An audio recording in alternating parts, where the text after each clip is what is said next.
हम ये शमसा बना रहे हैं और ये बेसिकली जब आप कुरान ओपन करते हैं तो उसके फ्रंट के जो पहले 2 सफ़े होते हैं उसके ऊपर शमसा दिखाया जाता है, जो कि एक बेसिकली सूरज की तरह का एक एलिमेंट है, जो कि लिटरल मानों में अगर उसको देखा जाए।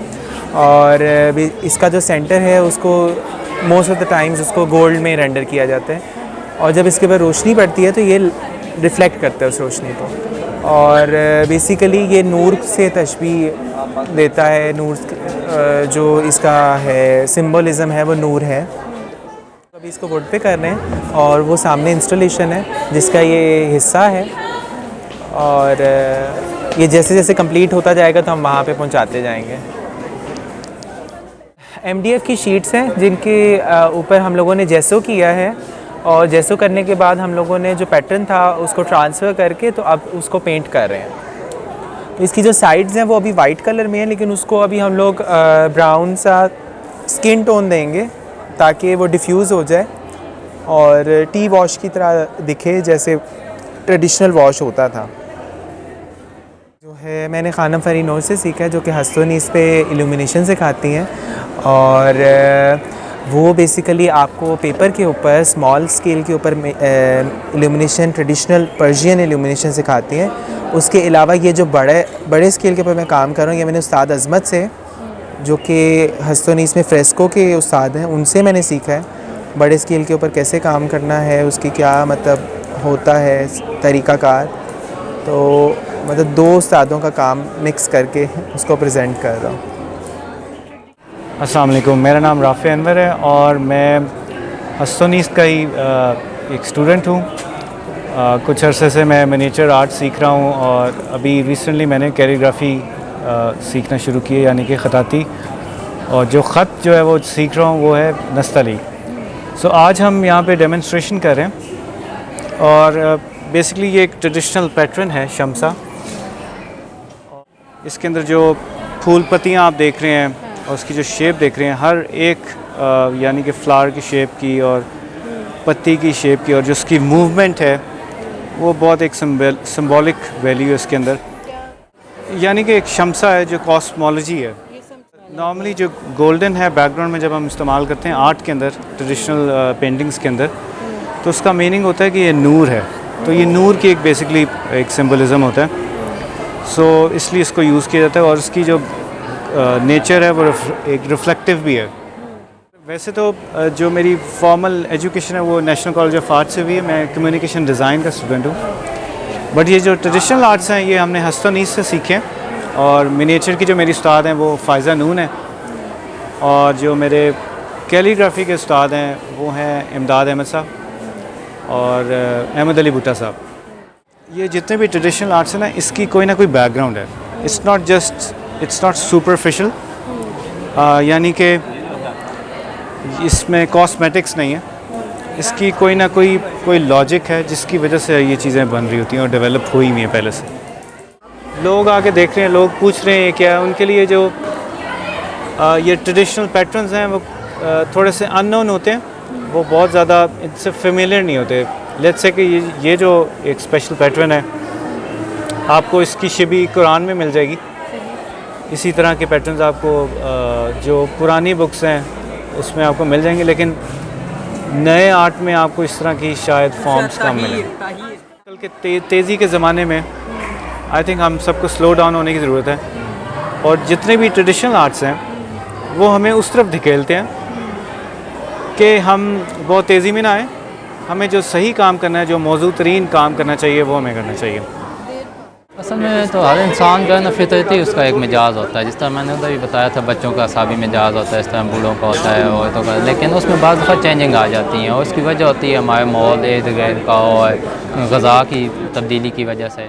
और जब उसमें चेंजिंग आती हैं तो हमारा कुदरती फितरती मिजाज से हटता है जब, तो उसमें फिर मसाइल होते हैं, बीमारियाँ जन्म लेती हैं। एक आम इंसान जो है उसके लिए डायग्नोज करने के लिए 2-3 चीज़ें होती हैं। एक रंगत होती है, फेस का रंग आप देख सकते हैं, उसके बाद जिस्म का जो डेल डाल होता है उसको देखते हैं, उसके अलावा जो है ना उसकी आदत देखते हैं, किस किस्म की आदत हैं, उससे डिफरेंशिएट हो जाता है। नब्ज़ जो चेक करनी होती है ना, वो ये जो हड्डी होती है यहाँ पे, इस साइड से ऐसे इस हड्डी के साथ यहाँ पे, ये यहाँ पे नब्ज़ होती है, यहाँ चेक करनी है, यहाँ से नहीं करनी। यहाँ से जब करेंगे वो सही मिजाज नहीं शो होगा, इस साइड से करनी है, ऐसे चेक करनी है। तो इसका ये होता है, ये 3 उंगलियाँ रखते हैं ऐसे, पहले ऐसे नॉर्मल रखते हैं। इधर कोई जो है ना वेंस की अगर हरकत महसूस हो रही है तो ठीक है, नहीं हो रही तो इसको थोड़ा सा प्रेस करते हैं। पहली उंगली को करेंगे, फिर दूसरी को, फिर तीसरी को, इस तरह जो है ना फिर महसूस करेंगे कहाँ पे जो है ना वेंस की हरकत है। अब इनकी जो है ना इस पे है और इस पे है, इस पे कम जा रही है, इस पे ज़्यादा जा रही है। अब इनका मिजाज जो है ना वो ज़ाती बनता है, इनमें खुश्की की ज़ाती है, जो है ना गुस्सा इन्हें जल्दी आता है और जो है ना जल्दी मान भी जाते हैं, लेकिन गुस्सा इन्हें ज़्यादा महसूस होता है। जो असाबी मिजाज में होगा ना, उन्हें उससे अगले ज़ाती मिजाज जो है उनको वो इस किस्म की ग़ज़ा खानी होगी। मसलन खुश्क ग़ज़ा हो गए, जैसे जो है ना हमारे पालक वगैरह हो गए, जितने भी साग हैं जितने भी, और उसमें सलाद वगैरह हो गई, ये इस्तेमाल करनी है। जो असाबी हैं उन्होंने गर्म ग़ज़ा ज़्यादा खानी होगी, जिस तरह चावल हो गए, बिरयानी हो गई, और जो है ना बैंगन हो गए, करेला हो गया, इस तरह की चीज़ें। जो खुश्क मिजाज वाले हैं उन्होंने ठंडी चीज़ें इस्तेमाल करनी होंगी, जिनमें ड्राई फ्रूट आ जाते हैं, केला आ जाता है, ये चीज़ें जो है ना। ये एक्सपीरियंस बहुत अच्छा है हमारा, और ये मुग़ल आर्ट का पैटर्न है, और इसको हम मुग़ल आर्ट पेंटिंग नक्काशी भी कहते हैं और मुग़ल आर्ट फ्रेस्को भी है।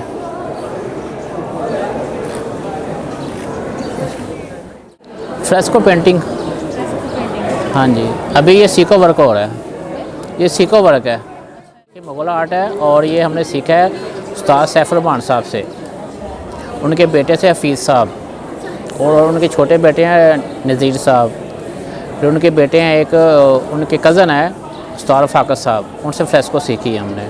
और ये तकरीबन 8 साल मुझे लगे थे सीखने में, 8 साल। हाँ जी, ये शमसा बना हुआ है, और ये सेंटर में 8 पहलू है डिज़ाइन, और ये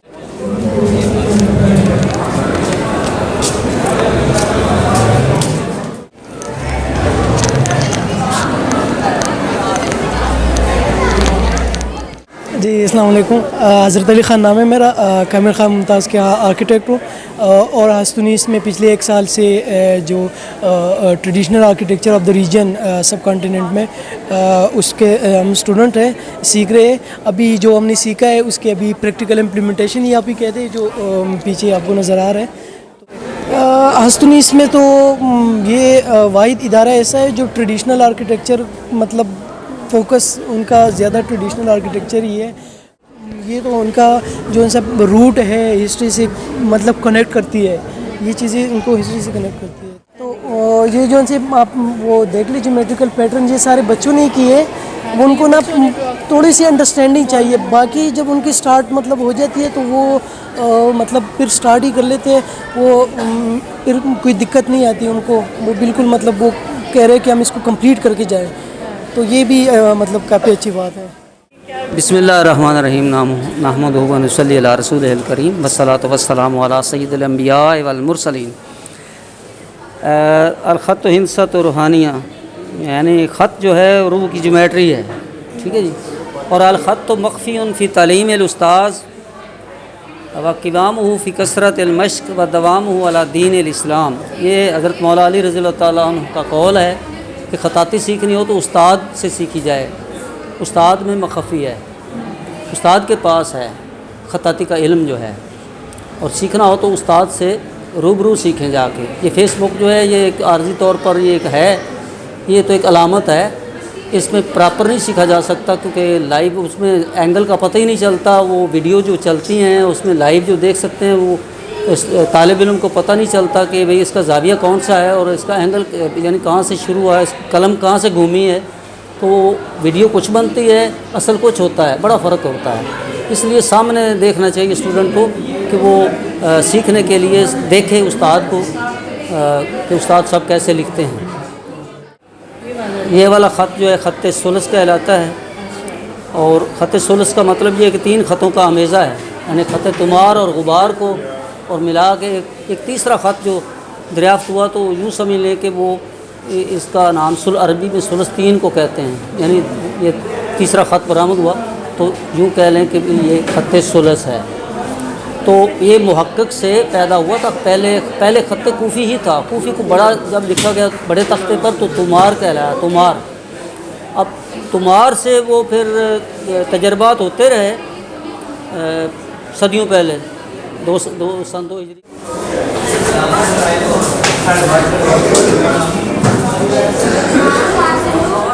सर ये क्या बना रहे हो? 4 फोल्ड का डिज़ाइन बनाने की कोशिश कर रहा हूँ, अगर ये इंस्ट्रूमेंट साथ दे जाए, लेकिन ये इंस्ट्रूमेंट साथ नहीं दे रहे। इनको सिखा रहे हैं कि इसकी डिज़ाइनिंग कैसे होती है। हमारे जो इस्लामिक ज्योमेट्रिक डिज़ाइन है वो कैसे डेवलप हो सकती है। I'm Savera Nadeem. I'm from Punjab University doing MPhil in physics. सवेरा ने और आलिया ने ये ज्योमेट्रिक पैटर्न्स जो मैंने पीसेस लेके आया हूँ उससे ये बनाए हैं, और दोनों ने मुख्तलिफ़ किस्म के बना लिए हैं। और यही इस्लामिक ज्योमेट्रिक डिज़ाइन का इसकी क्वालिटी है कि आप जो मर्ज़ी पीसेस बनाते जाएं वो डिज़ाइन डिफरेंट से डिफरेंट होता जाता है। अब जो जिस जगह आलिया का डिज़ाइन पहुंचा तो हमने डिसाइड आलिया से पूछा कि ये बताओ कि ये आउटर शेप क्या बन रही है। तो उन्होंने बताया कि जी कि ये ऑक्टागोन बन रहा है, यानी 8 साइडेड एक पैटर्न है जो जिसके 8 साइड्स हैं। फिर मैंने पूछा कि अगर ये अगर प्लेन साइड को गोल कर दें तो क्या बनेगा। तो उन्होंने बताया कि जी कि ये एक सर्कल बन जाएगा सर्कल से। तो फिर मैं उनको ये बताया था कि इस्लामिक ज्योमेट्रिक डिज़ाइन जो है वो स्टार्ट ही सर्कल से होता है, एक सर्कल के अंदर है सब। और फिर इसकी वो कैसे इस्लामिक इसके अंदर कैसे टच आता है या इसकी सिम्बोलॉजी क्या है कि सर्कल क्या चीज़ रिप्रेजेंट करता है, वो वहदानियत और ये उसकी जो डाइवर्सिटी है ना, ये किसके अंदर क्वालिटी है, किस ज़ात के अंदर क्वालिटी है तो वो वाहिद लेकिन हर चीज़ में नज़र आता है। मेरा नाम मीना महबूब है और मेरा ताल्लुक़ बलूचिस्तान से है।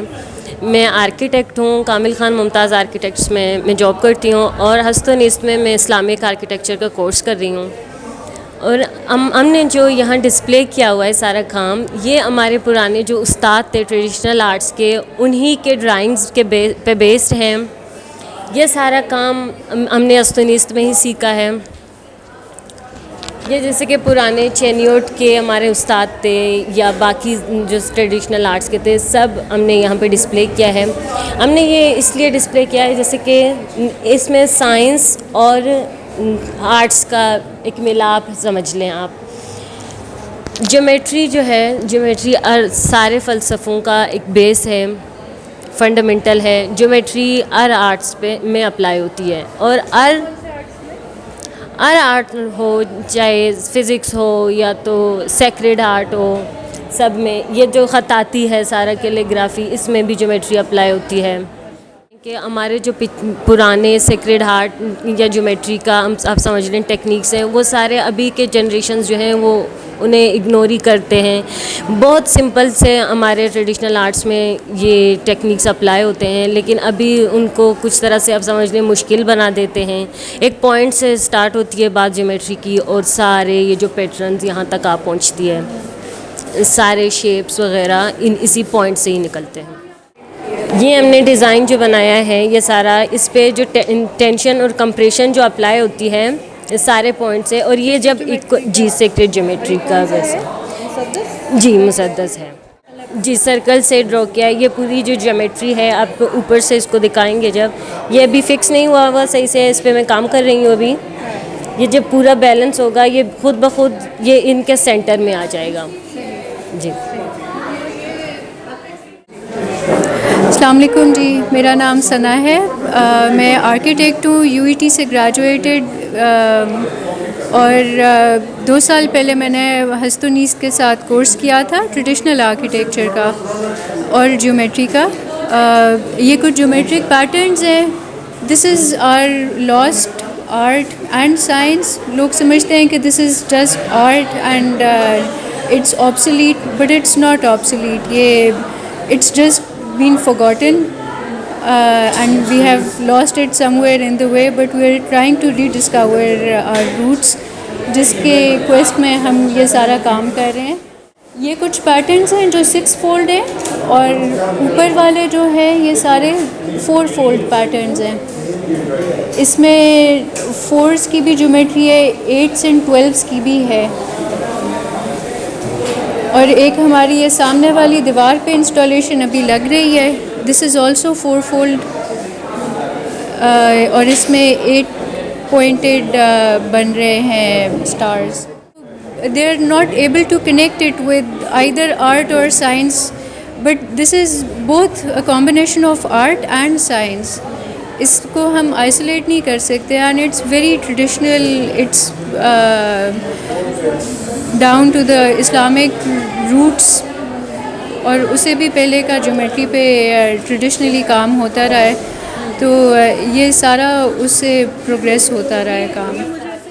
जी मैं अस्तुनीस के साथ काम कर रहा हूँ।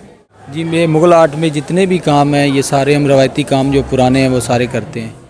उसमें ये आर्चें होती हैं, सुराई आर्च होती है, उसके बाद फ्लैट डोम होते हैं, गुंबद वगैरह होते हैं, उसके बाद जो है ना प्लस्तर का काम है, पक्का कली का काम है, ये सारे काम हम करते हैं। जी सारा मुग़ल आर्ट में जो भी है वो करते हैं, पुराना काम जितना भी है। कट रहा है, ये आर्चें बना रहे हैं हम। उसके बाद ये सुबह इन्हीं आर्चों का हम जो है ना यहाँ पे रिब वाला डोम बनाएंगे।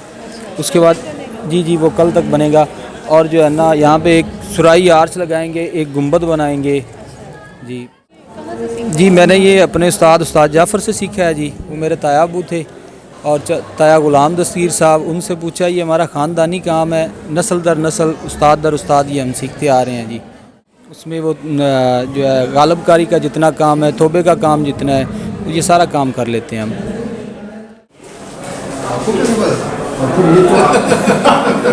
आधा हकीम तो आपके लेक्चर में बना दिया।